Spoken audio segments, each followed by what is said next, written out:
Have you ever wondered what drives a man to conquer the world before he turns 33? Was it glory, divine ambition, or something deeper, a restlessness no empire could satisfy? Picture this, a dust-swept battlefield in Asia, thunderclouds brewing above, a young Macedonian king staring across the plains at an army 10 times the size of his own. His eyes don't blink. His sword doesn't tremble. He charges. This man was Alexander.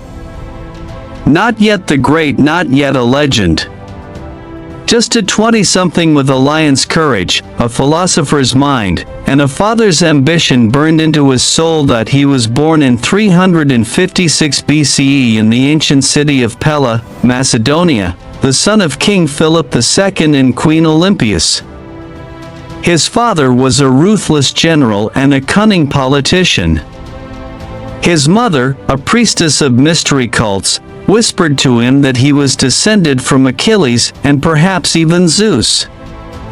From the moment he could walk, Alexander was told he was destined to rule.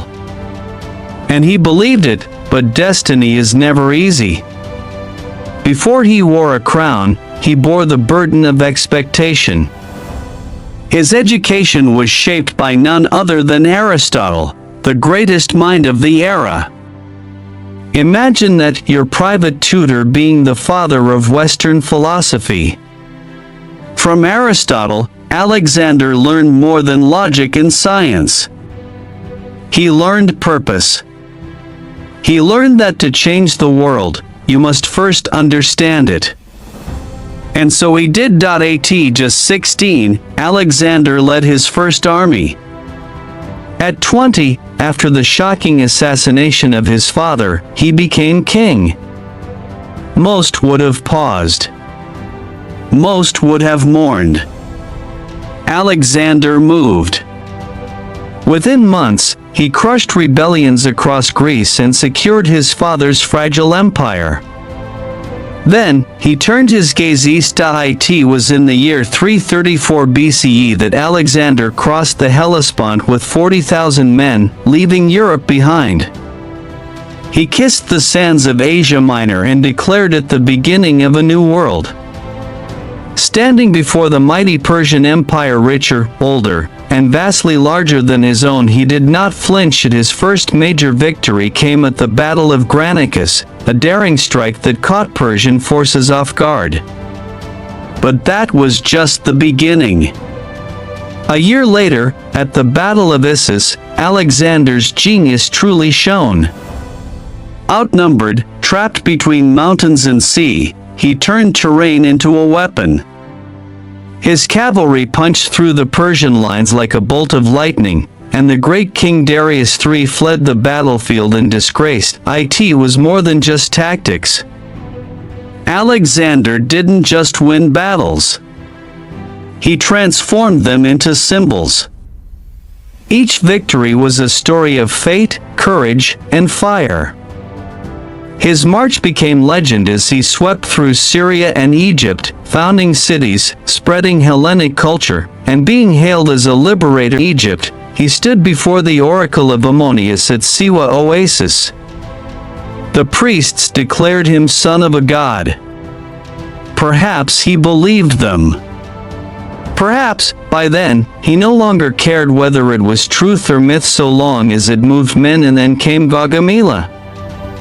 October 331 BCE. The ultimate showdown.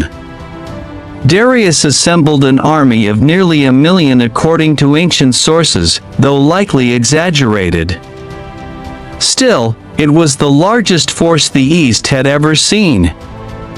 Alexander's army was dwarfed in comparison. But numbers never frightened him. He used the terrain, his men's discipline, and his own speed to split the Persian lines. As chaos consumed Darius's forces, Alexander struck directly at the king. Darius ran again.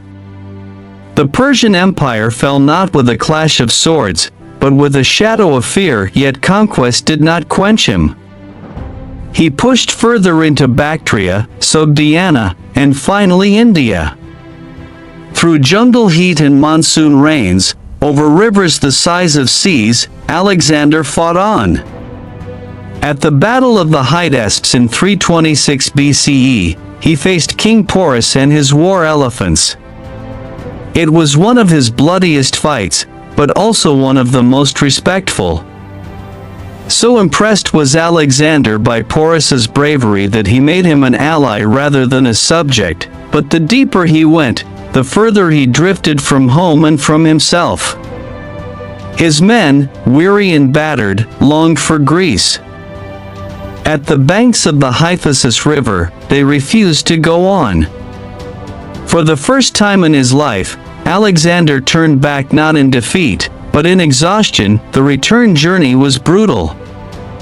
He led his army through the Gedrosian Desert, a graveyard of thirst and heat. Thousands perished. Some say he did it out of pride to match the myth of Cyrus the Great.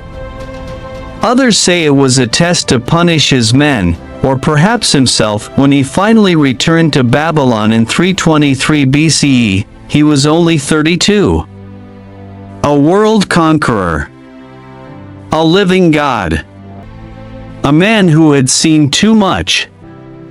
His body, once carved in bronze and fire, was worn.